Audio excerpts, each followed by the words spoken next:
Bonjour à toutes et à tous, je suis très content de vous retrouver pour une nouvelle vidéo qui va porter sur un cas clinique et on arrive déjà à l'épisode numéro 24. Je vous laisserai aller voir les précédents sur la chaîne et il y a la playlist disponible. Donc vous recevez aux urgences vers 17h une femme de 21 ans pour une IMV au paracétamol qui déclare avoir pris 12 grammes. Elle ne présente pas de douleur. Comme antécédent, il y a une anxiété depuis l'enfance. Elle est suivie par un psychiatre. C'est son premier épisode. Et elle ne prend pas de thérapeutique. Au niveau des paramètres, elle a une tension à 110/60 qui est symétrique, une fréquence cardiaque à 90, une saturation à 98, une fréquence respiratoire à 15, une glycémie à 0,9, une température à 37, Glasgow 15, et elle est de morphologie normale. Donc comme d'habitude, pour ceux qui connaissent les cas cliniques, je vous propose des questions plus ou moins ouvertes, hein, avec des fois des QCM donc. Je vous pose la question, vous avez des propositions et je vous laisse répondre tranquillement, vous pouvez faire pause et je vous donne les explications par la suite. Et donc première question, quelle information capitale devez-vous rechercher? Quelle information vraiment capitale qui est manquante? Je vous laisse faire pause et je vais vous donner la bonne réponse. Et donc l'information capitale, c'est l'heure de prise, toute intoxication. Il faut savoir quelle heure a été ingérée, à quelle heure ça a été ingéré et quel est le médicament. Donc là, on sait ce que c'est comme médicament, on connaît la quantité, mais on n'a pas l'heure de prise. Deuxième question, donc elle déclare une prise unique des 12 grammes à 15 heures, un petit peu avant 15 heures. Et donc, quel bilan devez-vous prescrire à 17 heures quand elle arrive aux urgences? Donc, quel bilan prescrire? Proposition A, une NFS, numération formule sanguine, B, un ionogramme, une créatinine, C, une paracétamolémie, D, une éthanolémie et E, les bêta-HCG. J'ai oublié le bêta devant, mais vous m'excuserez. Je vous laisse faire pause et je vais vous donner les bonnes réponses. Eh bien, les bonnes réponses, c'était tout sauf la paracétamolémie. Pourquoi? Eh bien, on va le voir, on est à moins de 2 heures, à peu près 2 heures, hein, de la prise. En tout cas, on est à moins de 4 heures de la prise de paracétamol, sachant que, certains diront: «Oui, il ne faut pas se fier aux intoxiqués» et cetera. L'interrogatoire est fiable dans 86 des cas des intoxications au paracétamol. Donc oui, là, on se fie à ce qu'elle dit et ça ne changera pas de toute manière notre prise en charge, on le verra après. La question c'est: débutez-vous une thérapeutique particulière? Donc soit oui, soit non. Je vous laisse faire pause et il faudra surtout, argumenter pourquoi. Et donc, effectivement, il faut débuter une thérapeutique, c'est impératif et cette thérapeutique, c'est l'antidote, c'est la N-acétylcystéine en intraveineux. On pourrait l'utiliser péros, mais en intraveineux, personnellement, je trouve que c'est mieux et c'est moins agressif, parce que ça fait quand même des quantités, c'est pas agréable. Et donc, oui, cette patiente a une dose qui est potentiellement, grave, c'est-à-dire à plus de 10 grammes. Donc clairement, on débute la N-acétylcystéine et c'est impératif de le faire, ça peut lui sauver la vie. Donc, la réponse, non est, mise en rouge, puisque si elle n'est si, vous avez répondu non, bah, c'est, tout à fait faux et à ce moment-là, effectivement, je pense qu'on pourrait vous en, vouloir. Auriez-vous pu débuter du charbon activé? Donc encore une fois, une proposition, soit oui, soit non. Et toute la question réside plutôt en l'argumentation. Donc charbon activé, oui, non. Prise un peu avant 15 heures et il est 17 heures, hein. De toute façon, le temps de débuter la thérapeutique, il faut au moins un quart d'heure, voire 20 minutes. Je vous laisse faire pause. Donc là, non. Non, on ne débute pas du charbon activé, c'est trop tard. C'est dans les 2 premières heures et après, il y a plus d'efficacité. Dans ce cas-là, alors ça peut se discuter parfois quand il y a des médicaments, qui sont adsorbables, hein, heu, on peut le donner un petit peu après, parfois, à répétition, mais là, dans ce cas-là, en tout cas, il y a pas d'indication à donner du charbon activé. Vous imaginez s'il faut donner la N-acétylcystéine plus le charbon activé, déjà péros, donc non, N-acétylcystéine IV oui, charbon donc non, le charbon activé, on le donne pas. Que recherchez-vous cliniquement? Alors là, ça va devenir intéressant. Proposition A, une hyperréflexie. B, des nausées. C, une confusion. D, des œdèmes des membres inférieurs. Et E, un astérixis. Je vous laisse faire pause tranquillement et vous pouvez répondre par la suite. Je vais vous donner les réponses, sachant que ce qu'on recherche cliniquement, c'est vraiment ce qui est pertinent. Je ne vais pas vous mettre angiome stellaire et correct. Non, c'est vraiment ce qui doit être pertinent, hein. Alors effectivement, là, il faut tout rechercher. Il faut absolument tout rechercher. Pourquoi? Alors dans l'ordre, l'hyperréflexie avec une confusion, un astérixis, bah, ça peut être des signes d'encéphalopathie. Il y a une irritation pyramidale, donc atteinte du premier neurone en cas d'encéphalopathie. Et bah, à ce moment-là, il y a une hyperréflexie. Donc on peut trouver un Babinski, des réflexes vifs, etc. Tout ça, il faut le rechercher. Et ça peut être une complication. L'astérixis, bah, fait partie avec l'hyperréflexie, la confusion. Nausée, bah, oui, on peut en avoir et l'œdème des membres inférieurs, bah, ça peut, se retrouver en cas d'insuffisance hépatocellulaire. Alors certes avancée, mais il faut quand même le notifier dans le dossier médical. L'examen clinique est normal et pourquoi cela ne vous surprend pas? Proposition A, il n'y a jamais d'encéphalopathie dans cette intoxication. B, l'intoxication est trop récente. C, cette intoxication n'est pas grave et sans signe clinique. D, les intoxications ne sont symptomatiques qu'après 3 heures, de manière générale. Et proposition E, tout est faux. Alors je vous laisse faire pause. Ce qui est dommage, c'est que j'ai donné une partie des réponses à la question précédente. Et donc je vais vous donner les bonnes réponses. Et donc, bah, en fait, il n'y en a qu'une, c'est que l'intoxication là est trop récente. Parce que oui, effectivement, il peut y avoir une complication. Donc ça peut donner une encéphalopathie. Ça peut être une intoxication grave. En plus, là, elle a une dose qui est toxique, hein, à plus de 10 grammes, donc ça peut être potentiellement grave pour elle. Et les intoxications ne sont symptomatiques qu'après 3 heures de manière générale. Bah, c'est faux, hein. Il y a des intoxications qui sont symptomatiques déjà dans la demi-heure, voire moins.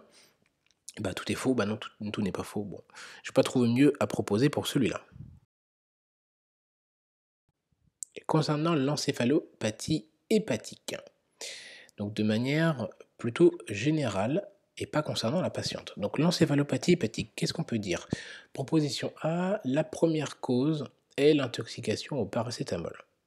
B, il n'existe jamais d'inversion du rythme nictéméral.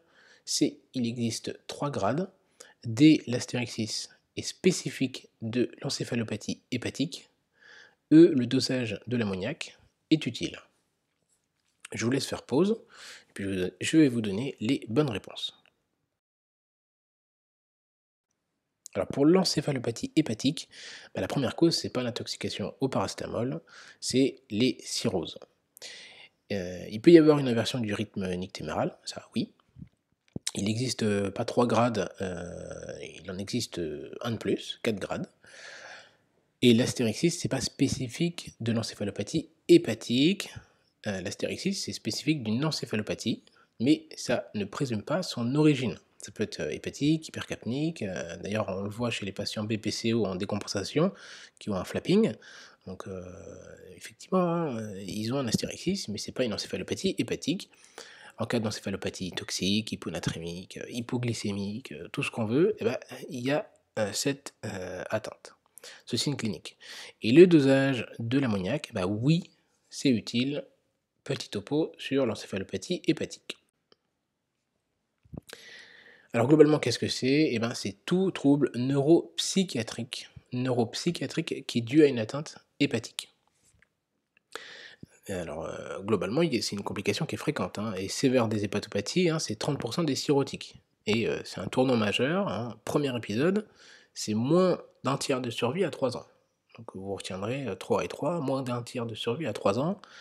Chez le patient cirrhotique, c'est quand même important. La physiologie, c'est complexe, pas forcément bien parfaitement connu en tout cas, ou bien expliqué. Il y a plusieurs facteurs. Il y a l'hyperammoniémie, une inflammation systémique, des acides aminés qui sont présents au niveau cérébral et qui perturbent son bon fonctionnement, des molécules benzo-like. Bref, il y a plusieurs choses. Le dosage de l'ammoniac, oui, c'est utile, c'est pas spécifique, mais c'est très utile. Attention au conditionnement. Donc globalement, comment on le prélève? Il faut limiter le garrot, c'est au froid, c'est rapide, parce que sinon l'ammoniac augmente et donc le labo reçoit une hyperammoniémie. Mais ça peut être très utile, ça a une bonne valeur prédictive négative, c'est-à-dire que si on suspecte une encéphalopathie hépatique, si c'est négatif, on peut déjà exclure ce diagnostic. Si c'est positif, il y a plusieurs causes. Donc, il faut aller un petit peu plus loin. On peut demander un EEG, un électroencéphalogramme, en cas de doute, surtout pour les formes minimes cliniques. Attention au différentiel. Normalement, ça se voit bien. Mais il y a certaines formes d'épilepsie qui peuvent mimer et donner la même chose au niveau de l'EEG, donc il faut une interprétation avec un expert dans ce domaine et mettre en corrélation les différents examens et les différents résultats d'examen qu'on a. Ensuite, premier épisode, c'est une imagerie cérébrale, idéalement une IRM, mais on ne l'a pas toujours, parce qu'un patient qui par exemple est alcoolique avec une cirrhose, donc cirrhose alcoolique qui peut décompenser sur le plan neuro, ça peut être soit un Korsakoff, qu'on ne verra pas au scanner cérébral, et ça peut être aussi une encéphalopathie hépatique, c'est pas du tout les mêmes traitements, et donc l'IRM cérébrale, c'est ce qu'il y a de mieux pour ce patient. Un petit point juste sur l'encéphalopathie hépatique, donc en fait on le classifie sur le plan physiopathe dans 3 types, soit le type A c'est dû à une insuffisance hépatocellulaire aiguë, donc il n'y a pas de cirrhose sous-jacente, soit le type B, ça veut dire qu'il y a un shunt portosystémique, mais sans maladie hépatique, ou alors le dernier, c'est le plus connu, c'est le type C sur une cirrhose. Et globalement, je vous ai dit, il n'y a pas 3 stades, mais il y en a 4. Et donc, on se rend compte qu'en fait, il y a des stades d'encéphalopathie hépatique, c'est pas facile à dire, surtout quand on n'articule pas. Soit le stade clinique est vraiment minime ou grade 1, vous voyez qu'il y a juste un petit ralentissement psychomoteur, un peu d'euphorie ou d'anxiété. Pas grand-chose, un peu de distractibilité, bon. Difficile à faire la part des choses, c'est plus la famille qui peut voir. Et après, tout de suite au stade 2, alors il y a l'astérixis en stade 2, ça c'est hyper important. Donc je vous ai mis le stade 1, pas facile à voir. Stade 2, c'est l'astérixis, hyper important à rechercher, obligatoire. Comportement inadapté. Puis alors le stade 3, dans la description, on ne fait pas trop la différence entre le stade 2 et le stade 3. Bon, globalement, c'est plus important. Mais ce qu'il faut retenir, c'est que c'est avant le coma, donc l'encéphalopathie hépatique grade 4. Oui, c'est le coma. En tout cas, pour notre patient, vous recevez le bilan biologique. Donc l'hémoglobine à 12,5, globule blanc à 8, la formule est normale, plaquette à 155, DFG 90 selon Cockcroft, natrémie 140, kaliémie à 4, CRP 7, TPTCA facteur 5 dans les normes, bilan hépatique, phosphatase alcaline normale. Paracétamolémie prélevée à H4 à 223, alors que le seuil pour le fameux nomogramme de Roumac et Mathieu, il est à 200, la limite. Donc voilà. L'alcoolémie, l'éthanolémie est négatif et les bêta-HCG sont négatifs aussi, puisque toute femme aux urgences qui est en âge de procréer doit avoir le dosage des bêta-HCG. Suite à ce bilan, est-ce que vous êtes rassuré? Alors ça paraît bête comme question, mais c'est quand même important. Oui, il n'y a pas de risque de mauvaise évolution, ou B, non, il y a un risque d'insuffisance hépatique quand même. Je vous laisse faire pause. Non, on n'est pas rassuré parce qu'elle est en dose toxique. Donc on a bien fait de mettre la N-acétylcystéine dès le début, et on va voir un petit peu par rapport aux symptômes. Donc globalement, l'intoxication au paracétamol, on peut se fier à l'interrogatoire, je vous l'ai dit, 80% si c'est prise volontaire. Et les symptômes, ils apparaissent entre la 16e et la 24e heure. Au début, c'est très peu symptomatique. À partir de J1, J3, il commence à avoir l'hépatite aiguë toxique. Donc le bilan hépatique normal au début, bah, ça se tient, c'est plutôt normal. Et la défaillance d'organes, vous voyez que ça ne survient pas tout de suite. C'est J3, J5. En gros, comment on réfléchit aux urgences? Est-ce qu'il y a une dose toxique? C'est ça la question. Est-ce qu'il y a potentiellement une dose toxique? C'est à plus de 150 mg par kilo, donc globalement à 10 grammes, c'est quasiment sûr. D'autant plus s'il y a une hépatopathie sous-jacente, cirrhotique, etc., ou alcool. Si on est à moins de H4 de la prise, donc comme le cas de cette patiente, on peut envisager une décontamination, en fait avec le charbon activé à moins de 2 heures. On fait une surveillance. Si on a une dose toxique, et bien à ce moment-là, on peut mettre en place l'ANAC. Alors je ne l'ai pas mis dans ce diagramme, mais en fait ça correspond à dose plus de 24 heures ou heure inconnue avec une dose toxique en fait. Mais si on est à moins de H4, on surveille, on attend, et on fait la paracetamоlémie entre H4 et H8. À ce moment-là, si on pense être en dose toxique, on attend le résultat. Si on n'est pas sûr, si il nous dit: «Oui, j'ai pris 6 grammes», c'est pas certain, on attend la paracetamоlémie et on met en fonction l'ANAC. Si on est entre H8 et H24, à ce moment-là, on met l'ANAC d'abord et après on attend le résultat de la paracetamоlémie pour voir si on poursuit ou pas. Et si on est à plus de 24 heures, ou alors heure de prise inconnue, à ce moment-là, on commence l'ANAC pour tenter de sauver ce qui est sauvable. Et on voit en fonction du bilan hépatique et de la crase et de la paracetamоlémie si on poursuit ou pas. Donc globalement, au moindre doute, si on pense qu'on est dans une dose toxique, on met l'ANAC et il faut doser la paracetamоlémie à la bonne heure et au bon moment. Ça ne sert à rien de doser avant H4. Le nomogramme débute à H4, donc ça ne sert à rien de doser avant. Plus de détails, il y a le topo sur la chaîne. Alors là, ça va se compliquer un petit peu pour les questions. Donc la patiente, elle est hospitalisée aux soins continus. Quelles sont les complications possibles? Les complications possibles: proposition A, une baisse du TP. B, une atteinte des tubules rénaux. C, une encéphalopathie de grade 4. D, une greffe hépatique. E, une acidose lactique. Je vous laisse faire pause. Alors, oui, effectivement, il peut y avoir une baisse du TP avec une greffe hépatique sur une insuffisance hépatocellulaire aiguë, sur une hépatite fulminante. Une atteinte des tubules rénaux, oui. En fait, l'insuffisance rénale, elle est liée à une tubulopathie. Parce que le paracétamol, il est métabolisé au niveau du rein et il y a la formation de radicaux libres. Donc c'est pour ça qu'il faut aussi surveiller la créatinémie dans les 3 jours de toute intoxication qui est potentiellement grave. L'encéphalopathie de grade 4, on l'a vu, l'encéphalopathie hépatique, oui, c'est une insuffisance hépatocellulaire, oui, ça peut donner une encéphalopathie de grade 4, on peut aller jusqu'au coma. Et un des risques aussi, c'est l'acidose lactique pour l'intoxication au paracétamol. Dernière question, peut-être pas la plus simple. On est au 3e jour de surveillance, la patiente est confuse avec Astérix 6, Glasgow 15, j'allais dire, non, Glasgow 13, avec Glasgow 13, une tension à 10 sur 55, 100 pardon, sur 55, est-ce que 10 sur 55 ce serait pas bon, une bilirubine à 100 micromoles par litre, une cytolyse à 10 fois la norme, un TP à 40%, un INR à 5, une créatinine à 200, un pH à 7,35, un lactate à 2, sachant qu'elle n'a pas eu de remplissage. Donc c'est un peu plus compliqué cette question. Quels sont les critères de transplantation hépatique? Donc pour les 3 premières propositions, ce sera de manière générale, et les 2 dernières, c'est pour la patiente. Donc pour les critères de transplantation hépatique, c'est s'il y a un TP à moins de 50 et une encéphalopathie de grade 3. Proposition B, un INR supérieur à 10 isolé, tout le reste est normal. Proposition C, des D-dimères à plus de 10 000. Et concernant la patiente, elle relève une indication de transplantation, ou alors E, elle n'a pas d'indication de transplantation. C'est un peu plus compliqué cette question, je vous laisse faire pause et je vais vous donner les réponses avec l'explication. Alors, les critères de transplantation, on va les voir.